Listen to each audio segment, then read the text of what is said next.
Hello everyone, welcome to Karthi news. கடைசி 1-2 நாளாக ரிஷப் பண்ட் வந்து சிஎஸ்கேக்கு போக போகிறாரு.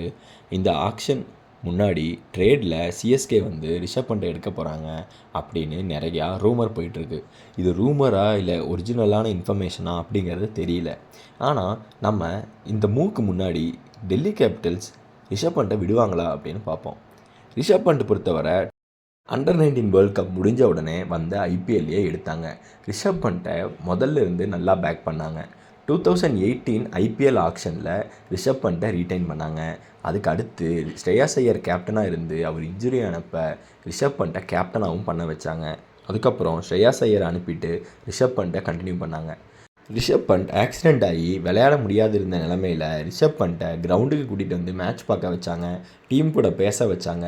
முக்கியமாக ரிஷப் பண்டோட ஜெர்சி எல்லாம் டக் அவுட்டுக்கு மேலே போட்டு அவரை சப்போர்ட் பண்ணாங்க. அப்படி இருக்கும்போது ரிஷப் பண்ட்டை கண்டிப்பாக அவங்க ரிலீஸ் பண்ணுவாங்க அப்படின்னு எதிர்பார்க்கவே முடியல.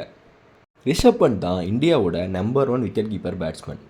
இன்னுமே அவர் T20யில் இந்தியாவுக்கு விளையாடிட்டு தான் இருக்கார். ஒன் டே டெஸ்ட்லேயும் அவர் தான் நம்பர் 1 கீப்பர். அப்படி இருக்கும்போது ரிஷப் பண்ட்டை அவங்க ட்ராப் பண்ண வாய்ப்பே இல்லை. ஏன்னா ரிஷப் பண்ட் வந்து இந்தியாவுக்கு ஃப்யூச்சராக T20யில் கேப்டனாகவும் வாய்ப்பு இருக்குது. அவரால் 10 வருஷம் கொடுக்க முடியும். க்ரௌடை புல் பண்ணுற திறமையும் அவர்கிட்ட இருக்குது. அதனால் கண்டிப்பாக ரிஷப் பண்ட்டை டெல்லி கேபிட்டல்ஸ் அனுப்ப மாட்டாங்க. ரிக்கி பாண்டிங் போயிருக்கலாம், ஆனால் ரிஷப் பண்ட் போவார் அப்படின்னு கண்டிப்பாக எதிர்பார்க்க முடியாது. ஏன் ரிஷப் பண்ட் போக மாட்டார் அப்படின்னு இன்னும் ஒரு சஜஷனும் சிஎஸ்கே பாயிண்ட் ஆஃப் வியூவிலேருந்து இருக்குது. அதை வந்து இப்போ பார்ப்போம். சிஎஸ்கே பொறுத்த வரைக்கும் போன வருஷம் தான் ருத்துராஜ் கெய்க்வாதை கேப்டனாக போட்டாங்க. சிஎஸ்கே எப்போவுமே எப்படின்னா ஒரு பிளேயரை போட்டால் அவரை நல்லா பேக் பண்ணுவாங்க. அதுலேயும் ருத்துராஜ் கெய்க்வாத் தான் அவங்களோட நம்பர் 1 பேட்ஸ்மேன். அப்படி இருக்கும்போது இன்னொரு பிளேயரை அவங்க உள்ளே கொண்டு வர மாட்டாங்க. சிஎஸ்கேக்கு தோனிக்கு அப்புறம் ஒரு நல்ல விக்கெட் கீப்பர் பேட்ஸ்மேன் தேவை தான்.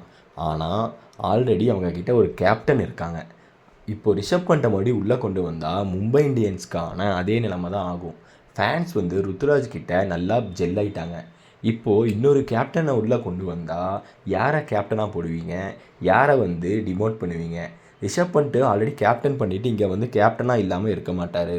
ஆல்ரெடி கேப்டன் பண்ண ருத்துராஜ் கெய்க்வாத் இப்போது கேப்டன்சிலிருந்து ரிமூவ் பண்ணால் அவர் என்ன நினைக்க போகிறாரு? இந்த மாதிரி நிறையா கேள்வி இருக்குது. அதனால் கண்டிப்பாக சிஎஸ்கே இந்த மூவ் பண்ண மாட்டாங்க. தேங்க்யூ. சேனலை மறக்காமல் சப்ஸ்கிரைப் பண்ணுங்கள்.